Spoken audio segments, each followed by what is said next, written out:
मशावरती meeting थी बनी गाला में। इमरान खान साहब की क़यादत में हुई। जहांगीर तरीन साहब, शाह महमूद कुरैशी साहब, शफकत महमूद साहब और बाकी तमाम सीनियर लीडरशिप जो है यहाँ पर मौजूद थी। नईम आतिफ शेख साहब हमारे आज कलेक्टिव प्रेसिडेंट हैं सिंध के, वो भी तशरीफ लाए। नईम मुगल साहब, बाकी जो हमारे सारे दोस्त हैं वो भी मीटिंग में शरीक हुए। तो उस मीटिंग के हवाले से एक तो मैं आपको बताऊं कि आज तहरीक साहब ने ये फैसला किया है कि जो सेक्शन 203 की अमेंडमेंट है, जो तरमीम लाई गई है, उसके ऊपर अवामी राब्ता मुहिम शुरू की जाएगी। अवामी एहतजाज जो है वो किया जाएगा और ये जो अमेंडमेंट है इसको हम मुस्तरद करते हैं। सिर्फ पार्लिमान में अपनी अक्सरियत के बल के ऊपर जिस तरह से ये अमेंडमेंट लाई गई और जिस तरह से आज नवाज शरीफ साहब को सदर मुंतखब किया गया PMLN का, उसको हम मुस्तरद करते हैं और इसके ऊपर एक भरपूर अवामी मुहिम जो है चलाई जाएगी। 13 साहब जो हैं वो पहले मरहले में करेंगे और जिस तरह से हमारा मुतालबा है कि नए इंतखाबात की तरफ जाया जाए, तो हम उसके बाद अगला लाएमल हम अपना करेंगे कि अवामी राब्ता मुहिम जो है उसको कैसे और तेज़ किया जाए और कैसे हम उसको आगे बढ़ाएंगे।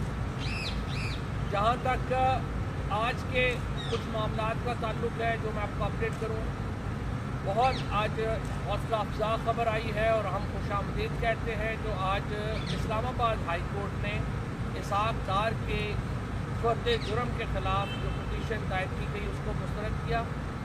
ये बड़ी खुशाइद बात है।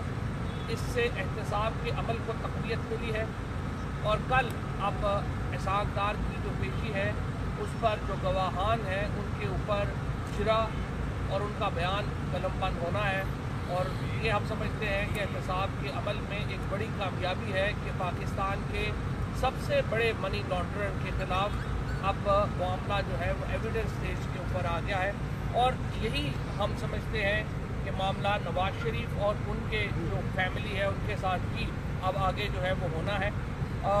आज एक बार फिर नवाज शरीफ ने तनकीद का निशाना बनाया पाकिस्तान की फ़ौज को, पाकिस्तान के इदारों को, उसकी हम शदीद मज़म्मत करते हैं।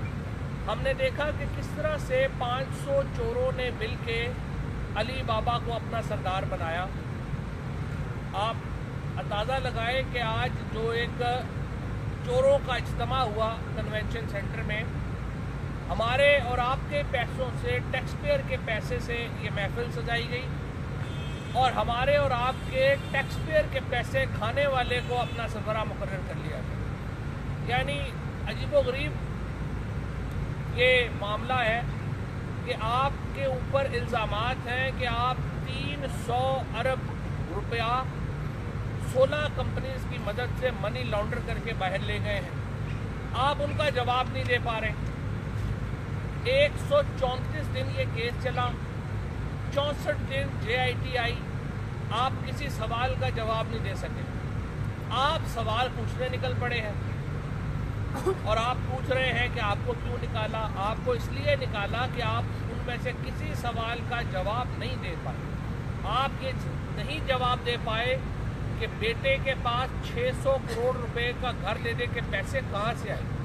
आप ये सवाल का जवाब नहीं दे पाए कि मरियम नवाज शरीफ साहिबा के अकाउंट में एक रात में 88 करोड़ रुपए की रकम कैसे ट्रांसफ़र हुई। और वो तमाम सवालात जो आपके सामने रखे गए उनका जवाब नदारत था।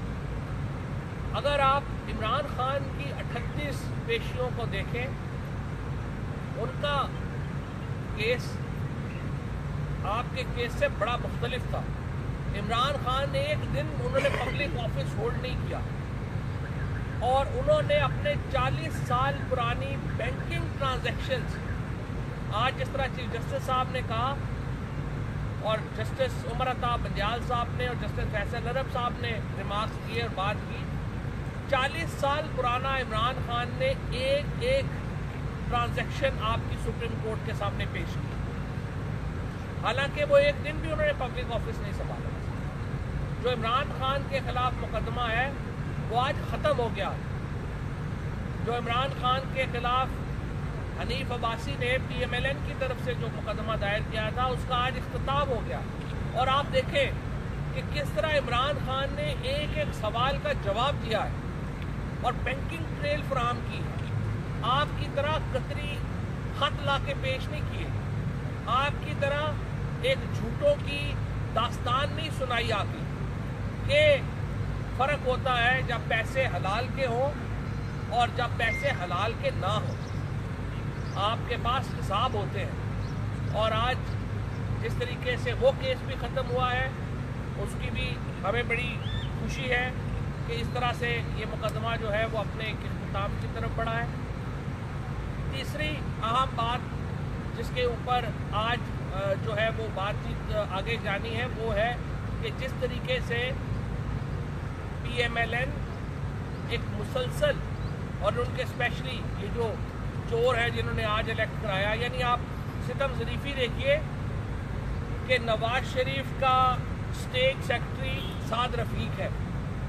سعد رفیق 2.5 سال سے اسٹے آرڈر کے اوپر بیٹھے ہوئے ہیں سپریم کورٹ کے, اور اربہ روپیہ ریلوے کا ان کی ڈسکریشن کے اوپر ہے. وہ سپریم کورٹ کو کس منہ سے تنقید کرتے ہیں کہ جو خود سپریم کورٹ سے ریلیف لے کے بیٹھے ہوئے ہیں. اس کے بعد ان کے اوپر جو ایلیگیشنز تھے کہ ہر سال ان کا پرائز بانڈ نکلتا ہے, پیراگون ہاؤسنگ سوسائٹی کے معاملات ہیں, انہوں نے تو احتساب کے عمل کے خلاف بولنا ہی بولنا ہے. پھر نواز شریف کے ساتھ اسحاق ڈار بیٹھے ہوئے تھے, یعنی پاکستان کے سب سے بڑے منی لانڈرر نواز شریف صاحب کے رائٹ لیفٹ کے اوپر بیٹھے ہوئے ہیں. پھر نواز شریف تنقید کرتے ہیں کہ پرویز مشرف کا قانون ہم نے واپس کر دیا. تو بھائی کل آپ کی پارٹی نے اپنے آئین میں یہ ترمیم کی ہے جو نواز شریف کو بنانے کے لیے صدر, تو کیا آپ کے آئین میں بھی پرویز مشرف نے ڈالا تھا یہ قانون کہ نااہل شخص جو ہے وہ پارٹی کا صدر نہیں ہو سکتا؟ کیا یہ آپ کے آئین میں بھی پرویز مشرف نے ڈالا تھا؟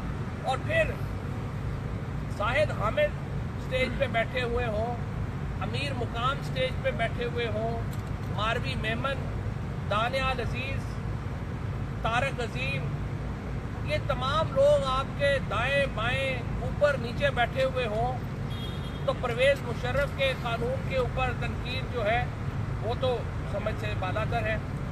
پھر یہ کہنا کہ ان لوگوں کو پھانسیاں ملتی ہیں جو ایٹمی دھماکے کرتے ہیں, تو ذوالفقار علی بھٹو کے پھانسی کے سب سے بڑے بینیفیشری, سب سے زیادہ فائدہ جس نے اٹھایا وہ تو آپ خود تھے. جنرل ضیاء الحق کی وراثت سے جنم لینے والی پارٹی مسلم لیگ نون, جنرل جیلانی کے جھولے میں پلنے والی پارٹی کے سربراہ نواز شریف صاحب, وہ بتاتے ہیں کہ اصل میں پاکستان تحریک انصاف فوج کے اشاروں پہ چل رہی ہے. پاکستان تحریک انصاف پاکستان کی فوج کو ایک قابل احترام ادارہ سمجھتی ہے, ہم پاکستان کی عدلیہ کو ایک قابل احترام ادارہ سمجھتے ہیں. آپ اگر پاکستان کی فوج کے بھی خلاف ہیں, پاکستان کی عدلیہ کے بھی خلاف ہیں, پاکستان کے اداروں کے بھی خلاف ہیں, اور ریزن صرف یہ ہے کہ آپ سے پوچھا جائے کہ بھائی یہ جو آپ کا 300 ارب روپیہ ہے اس کے آپ کے پاس وسائل کہاں سے آئے؟ آپ اٹھ کے جرنیلوں کو بھی گالیاں دیں, آپ سپاہیز کو بھی گالیاں دیں, آپ ججوں کو بھی گالیاں دیں, آپ رورل جوڈیشری کو بھی گالیاں دیں, اور اس کے بعد آپ یہ سمجھیں کہ آپ نے چونکہ پارلیمان میں اپنی اکثریت کے بل کے اوپر یہ قانون منظور کرا لیا ہے تو اب ہر چیز جو ہے وہ سیٹل ہو جائے گی. تو یہ تو نہیں ہونے والا. آپ 100 بار بھی اپنی پارلیمنٹ کی اکثریت سے قانون میں تبدیلی کرا لیں, آپ کی حیثیت میں فرق نہیں آنے والا. آپ ایک نااہل وزیر اعظم رہیں گے. آپ کی سیاست کا باب ختم ہو چکا ہے. آپ اپنی پارٹی کو اپنے اشاروں پہ چلا سکتے ہیں, پاکستان کے عوام کو اپنے اشاروں پر نہیں چلا سکتے. پاکستان مسلم لیگ کو हमारी हमदर्दी है पाकिस्तान मुस्लिम लीग के साथ। हम समझते हैं कि बहैसियत जमात उनका एक किरदार है पाकिस्तान में, लेकिन अगर वो अपनी लीडरशिप के साथ डूबना चाहें तो हम उन्हें नहीं बचा सकते, वो शौक़ से डूबे। हमारी ख्वाहिश ज़रूर है कि PMLN एक आज़ाद सियासी पार्टी की हैसियत से पाकिस्तान में एक अपना किरदार अदा करे। और आज की जो प्रोसीडिंग है, ये भी हमें पता है पाकिस्तान में कोई खुफिया नहीं है कि जो अमेंडमेंट कराई गई वो बुनियादी तौर के ऊपर तो शहबाज शरीफ को रोकने के लिए कराई गई ताकि वो सदर ना बने, और मुस्लिम लीग के अंदर की जो लड़ाई है उसमें भी सबको पता है कि किस तरीके से रास्ता रोकने के लिए तरमीम कराई गई। इसका ताल्लुक जो तरमीम है जिसके ज़रिए एक कन्विक्टेड आदमी को सदर बनाया गया, वो मुस्लिम लीग नून की अंदरूनी सियासत से। और अगर इसका मकसद ये होता कि वो पाकिस्तान की सियासत में वो कंट्रीब्यूट करते तो अलहदा बात थी, लेकिन हमने देखा है कि मुस्लिम लीग नून की अंदरूनी लड़ाई के लिए पूरे पाकिस्तान के लीगल मैकेनिज़्म को, कॉन्स्टिट्यूशनल फ्रेमवर्क को दाव के ऊपर लगा दिया गया। हुकूमत के अंदर इदारे हैं, वो इदारे मुख्तलिफ उनकी सेपरेशन ऑफ पावर की डॉक्ट्राइन है, सेपरेशन ऑफ पावर के मुताबिक वो काम करते हैं। अगर आप इदारों में वो तफरीक ख़त्म कर देंगे, अगर आप डिक्टेटर बन के हर इदारे को अपनी मर्ज़ी से चलाना चाहेंगे तो हुकूमती निज़ाम कोलैप्स कर जाता है। अभी पाकिस्तान की मईशत इस तरह की सियासत को का बोझ नहीं उठा सकती, लिहाजा हम आज हमारी पार्टी ने एक बार फिर ये मुतालबा किया है कि पाकिस्तान को नए इंतखाबात की तरफ जाना चाहिए। पाकिस्तान में जो कॉन्स्टिट्यूशनल फ्रेमवर्क है इस वक्त वो मुकम्मल तौर के ऊपर तबाहाल हो गया है। पाकिस्तान की मईशत आप देखते हैं, सब्जियों की कीमतें, टमाटर की कीमतें आप देख लें, आप पेट्रोल की कीमतें कल से देख लें, और हमारी करेंसी के कीमत जो है वो देख लें कि किस तरह से हम एक इकोनॉमिक टर्मोइल का शिकार है। तो इम्पॉर्टेंट बात यह है कि इस टर्मोइल को रोका जाए, और इम्पॉर्टेंट बात यह है कि पाकिस्तान को अगले जो मुस्तकबिल की सियासत है उसकी तरफ लेके जाया जाए। माजी के लोग जिनकी सियासत ख़त्म हो गई है उनको उन अंधेरों में छोड़ के आगे रोशनियों की तरफ पाकिस्तान को ले जाने की जरूरत है। फवाद चौधरी साहब, ये बताइएगा कि आपने खत्म नबूवत का जो शिक है उसमें तब्दीली की है पहुंचाने के लिए, तो आपके पास है जी, नैब का जो ड्राफ्ट जो है वो शेयर किया गया है, जो इंशाल्लाह हम कल आप तमाम मीडिया के साथ भी शेयर करेंगे, या आज शाम को हम आपके साथ शेयर कर लेंगे।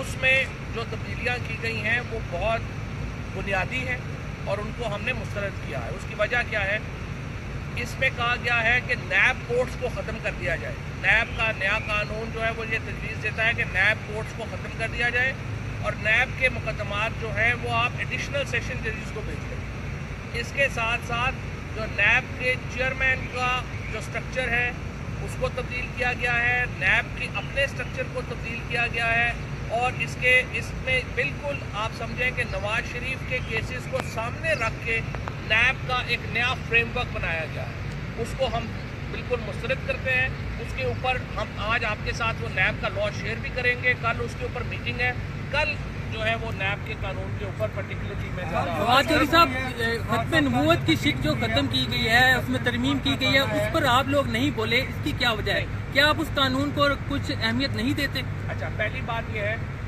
उसके ऊपर हमने आज की मीटिंग में भी गौर किया है। उसके ऊपर हम जो हमारे कानूनी माहिरीन हैं और जो हमारे जो मजहबी स्कॉलर्स हैं उनसे हम बातचीत कर रहे हैं। देखें, PTI मजहबी मुनाफरत के ऊपर सियासत नहीं करती है, हमारी बड़ी वाज़ेह पॉलिसी है। हम मज़हब को सियासत के लिए इस्तेमाल भी नहीं करते हैं, लेकिन जो ख़त्म नबूवत का अक़ीदा है वो तमाम मुसलमानों के लिए एक बुनियाद है अपने अक़ायद की। तो मोहम्मद मुस्तफ़ा के ऊपर हम सब की जानें कुर्बान है। मोहम्मद मुस्तफ़ा से मोहतरम हमारे लिए कोई जो है वो काम हो नहीं सकता। इसमें दो वर्जन, एक वर्जन ये है कि हलफनामा नहीं बदला गया, डिक्लेरेशन उसको जो है वो टेक्निकली चेंज किया गया है। ताकि हमारी जो मिनॉरिटी है वो उस ओथ में ना आए। दूसरा वर्जन ये है जो शेख रशीद साहब ने कल बयान किया वहाँ पर कि उसको मुकम्मल तौर के ऊपर मिनहा कर दिया गया है। हमने इसकी तस्दीक के लिए जो प्रोसेस है जनाब शाह महमूद कुरैशी साहब और बाकी जो हमारे पार्लियामेंट के लोग हैं वो इसकी तहकीक के लिए जो है वो कर रहे हैं। अगर ये कंफर्म होता है तो हम उसके ऊपर हर मुमकिन एहतजाज जो है वो करेंगे। चेयरमैन नैब की तकर्री के हवाले से खुर्शीद शाह ने कहा है कि हमने PTI से 3 बार रब्ता किया लेकिन उन्होंने कोई नाम नहीं दिया। देखिए